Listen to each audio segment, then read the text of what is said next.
बरेली के मौलाना तौकीर रजा खान एक बार फिर से चर्चा में है। इस बार वजह कोई बयानबाजी नहीं बल्कि करीब 30 साल पुराना सहकारी बैंक का कर्ज है। बताया जा रहा है कि कर्ज की रकम अब ब्याज समेत 28,386 रुपए तक पहुंच चुकी है। वसूली के लिए सरकारी सहकारी समिति की टीम ने बरेली में वाक़ मौलाना तौकीर रजा के घर पर नोटिस चस्पा किया है। अगर 15 दिन में जवाब नहीं दिया गया तो उनकी संपत्ति कुर्क की जा सकती है।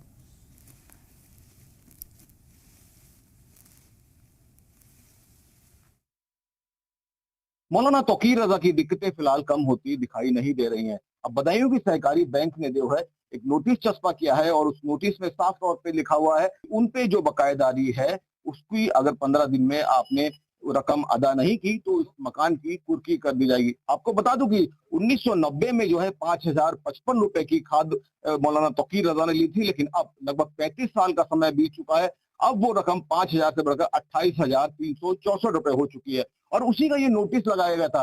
बीती रात नोटिस लगाया गया था, लेकिन अब जो है नोटिस को यहाँ पर लोगों ने फाड़ दिया है। नोटिस फाड़ने का क्या औचित्य है, ये बड़ा सवाल है। फिलहाल अब ये बात उठती है कि जिला प्रशासन और बदायूं प्रशासन अब मौलाना तौकीर रजा के खिलाफ कार्रवाई क्या करता है, क्योंकि जिस तरह से मौलाना तौकीर रजा जेल में है और उनके घर पे ये नोटिस चस्पा कर दिया जाता है, लेकिन उनके जो जुड़े हुए लोग हैं उस नोटिस को फाड़ देते हैं। नोटिस फाड़ने से मसला हल नहीं होता। अब देखने वाली बात होगी मौलाना तौकीर रजा के खिलाफ अग्रिम कार्रवाई क्या की जाती है।